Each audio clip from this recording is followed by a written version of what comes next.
In 2001, someone handed the FBI a weapon. They thought it would make them untouchable. It nearly destroyed them instead. The FBI is the most powerful domestic intelligence agency on Earth. 56 field offices, 35,000 employees, a budget of over $10 billion a year. For decades, they hunted criminals, spies, and terrorists. They were the ones doing the watching. But in the early 2000s, a single piece of software built inside their own walls became the most catastrophic intelligence failure in American history. This is the story of Sentinel, the code that was supposed to save the FBI, and the code that nearly ruined it. To understand what happened to the FBI, you have to go back to September 11th, 2001. In the weeks after the attacks, something horrifying emerged. Not just the tragedy itself, but what the FBI found when they looked inward. The agency had known things: fragments, signals, warnings buried in paper files across dozens of offices. Minneapolis had one piece, Phoenix had another, New York had a third. But none of it connected because the FBI was still running on paper. While the CIA had invested billions in digital infrastructure, the FBI's agents were still printing documents, filing physical folders, and relying on a case management system called ACS, the Automated Case Support System, that had been built in 1995 and hadn't meaningfully changed since. ACS couldn't search across cases. It couldn't link suspects between field offices. It was, in the words of one internal report, a filing cabinet pretending to be a database. After 9/11, Congress was furious. The 9/11 Commission report pointed directly at the FBI's technology, failure as a contributing factor to the intelligence breakdown. The pressure was immense. The FBI needed a solution, and fast. In 2001, the FBI awarded a contract worth $170 million to a company called Science Applications International Corporation, SAIC. The project was called the Virtual Case File. It was supposed to be revolutionary, a fully digital case management system that would connect every FBI agent, every field office, every investigation on a single, searchable, real-time platform. On paper, it was exactly what the agency needed. In reality, it was the beginning of a disaster that would take years to fully understand. The FBI, an organization built on secrecy and hierarchy, struggled to define what it actually needed the software to do. Requirements changed, then changed again and again. SAIC's developers were building a plane while being told mid-flight that the destination had changed. Every time they finished a module, the FBI asked for something different. By 2004, 3 years in, the FBI had spent over $170 million. They had almost nothing to show for it. The virtual case file was delivered, and it didn't work. Agents who tested the system reported it was unusable. It crashed constantly. It couldn't handle the volume of data. Critical features were missing entirely. The FBI scrapped it. $170 million gone, and they were back to square one. In 2006, the FBI tried again. This time, they hired a new contractor and launched a new project. They called it Sentinel. The budget had nearly tripled, the stakes were even higher, and this time the FBI was determined to get it right.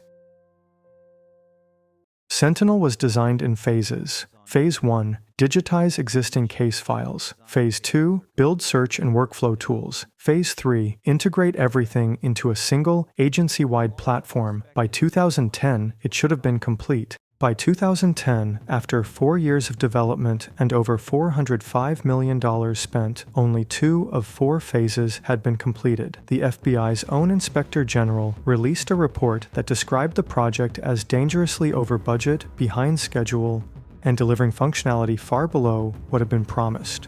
But here is where the story takes a turn that almost no one saw coming. Facing yet another catastrophic software failure, the FBI made a decision that was, by any measure, extraordinary. They fired the contractor, and they decided to finish building Sentinel themselves.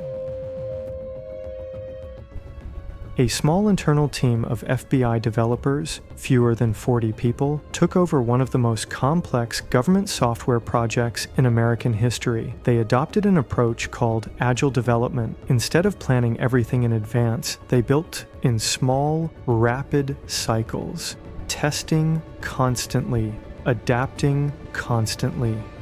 In 20 months, that small team completed what a major defense contractor had failed to deliver in 4 years. The cost of their work? Approximately $30 million. Sentinel launched in July 2012, and it worked, but by then, the damage had already been done. 11 years, over $500 million, an agency left vulnerable during the most critical period in modern American security history. The question that remained and still remains was not just how this happened, but who allowed it to happen, and why. When Sentinel finally went live in 2012, the FBI celebrated, and in many ways, it was a genuine achievement. The internal team had pulled off something remarkable. But the celebration was complicated by a number of deeply uncomfortable facts. The 9/11 Commission had called for a modernized FBI information system in 2004. It took 8 more years to deliver one. During that window, from 2001 to 2012, the FBI conducted some of the most consequential investigations in its history. The anthrax attacks, the DC sniper, the lead-up to the 2008 financial crisis, domestic terrorism cases. All of it managed, at least in part, on a system everyone already knew was broken.